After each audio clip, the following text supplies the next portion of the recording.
신앙생활 하다 보면요. 누구나 한 번쯤 이런 질문을 마주하게 되잖아요. 내 구원, 이거 정말 안전한 걸까? 하는 아주 근본적인 질문 말이에요. 그래서 오늘은요. 바로 이 질문에 대해서 아주 체계적인 답변을 제시하는 하나의 신학적 틀을 가지고 그 해답의 실마리를 좀 찾아보려고 합니다.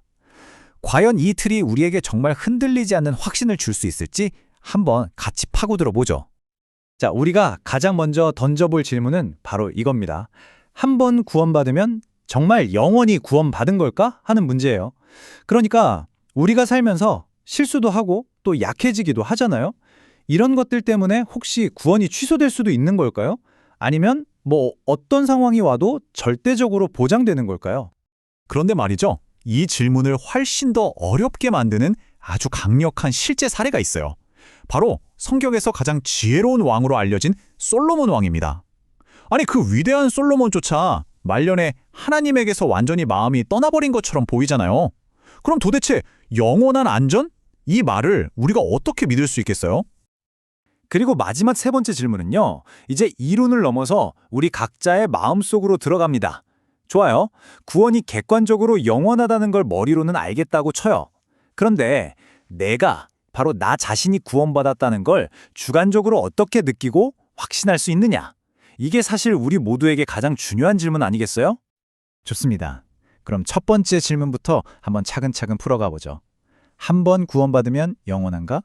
우리가 오늘 살펴볼 이 신학 체계는요. 이 질문에 대해서 아주 명확하게 그렇다라고 답합니다. 그리고 이걸 뒷받침하는 아주 핵심적인 교리가 있어요. 바로 성도의 견인이라는 교리인데요.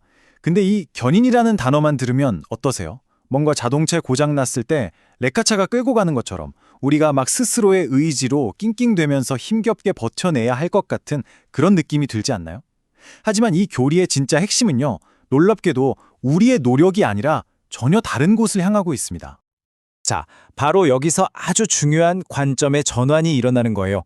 저명한 신학자 헤르만 바빙크가 이런 말을 했거든요. 이 교리의 진짜 이름은 성도의 견인이 아니라 하나님의 보존이라고 불러야 맞다. 왜냐하면요, 초점이 인간의 노력에서 처음부터 끝까지 우리를 꽉 붙들고 계시는 하나님의 신실한 사역으로 완전히 옮겨가기 때문이에요. 그러니까 내가 버티는 것이 아니라 하나님께서 나를 지켜주시는 것이라는 거죠. 완전히 다르죠?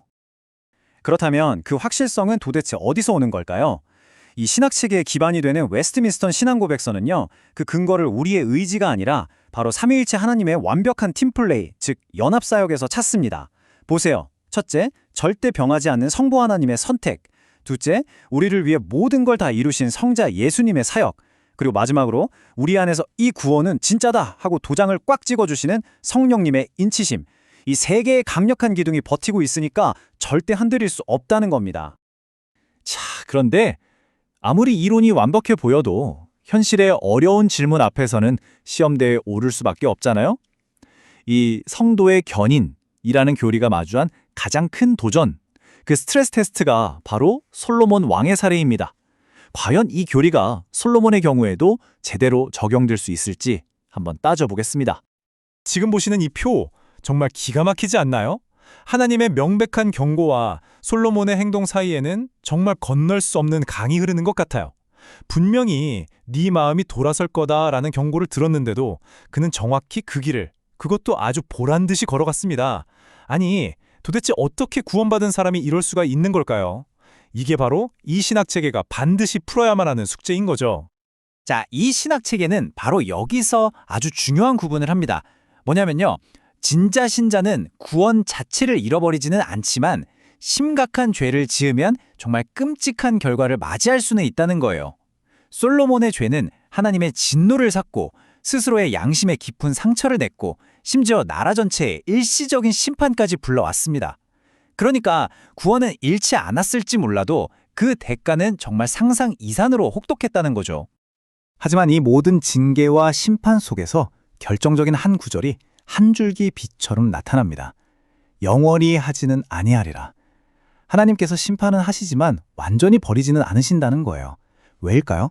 바로 이 약속의 기반이 솔로몬의 행동이 아니라 그의 아버지 다윗과 맺으셨던 하나님의 절대 변치 않는 언약, 바로 거기에 있기 때문입니다. 결국 이 신학 체계는 솔로몬의 이야기를 이렇게 정리합니다. 이건 구원을 잃어버린 실패 사례가 아니다. 오히려 사랑하는 자녀를 결코 포기하지 않으시는 하나님의 그 고통스러운 징계가 얼마나 무섭고 혹독할 수 있는지를 보여주는 가장 강력한 예시라는 거죠.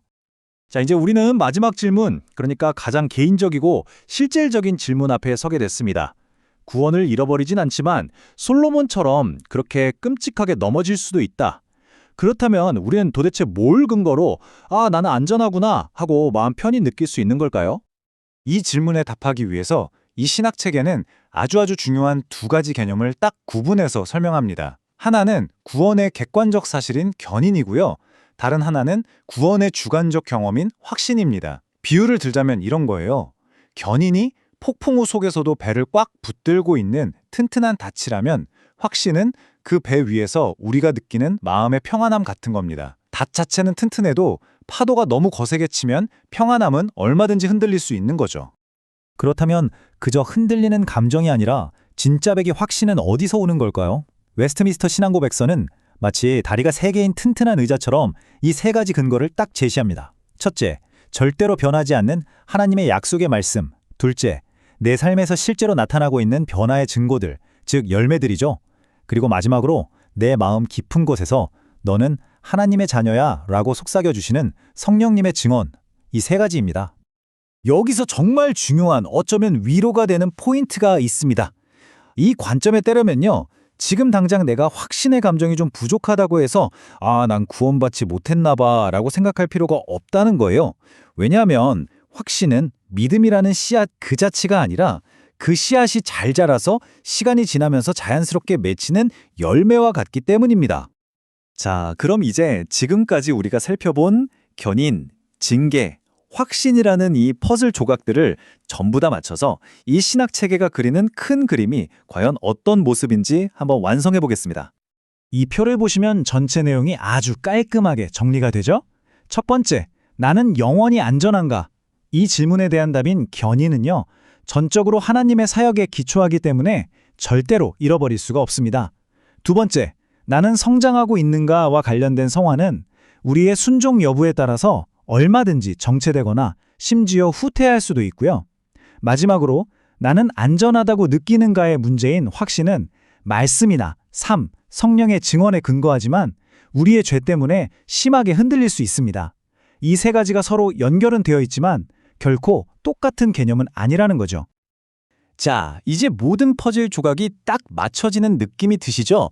솔로몬의 이야기가 바로 이걸 너무나도 명확하게 보여주는 거예요. 그의 구원이라는 객관적인 안전, 즉 견인은 하나님의 변치 않는 언약 때문에 굳건하게 유지됐습니다. 하지만 그의 끔찍한 죄 때문에 마음의 평안이라는 주관적인 확신은 완전히 박살이 나버렸던 거죠. 결국 이 신학 체계가 우리에게 가르쳐 주려는 건 하나의 중요한 균형 감각이라고 할 수 있습니다. 종교개혁과 장칼뱅의 말처럼 말이죠. 우리는 한 손으로는 하나님의 은혜가 주는 그 놀라운 확실성을 굳게 붙잡고 동시에 다른 한 손으로는 언제든 넘어질 수 있는 우리 자신의 연약함을 늘 의식해야 한다는 겁니다. 결국 오늘 우리가 함께 살펴본 이 신학적인 틀은 하나님의 절대적인 안전 보장과 그 안에서 성실하게 살아가야 할 인간의 책임이라는 이 양날개를 모두 강조하고 있는 셈입니다. 여러분은 이 둘 사이의 건강한 긴장감을 어떻게 유지하며 살아가고 계신가요? 이 질문을 한 번쯤 깊이 생각해 보시길 바라면서 오늘 설명을 마치겠습니다.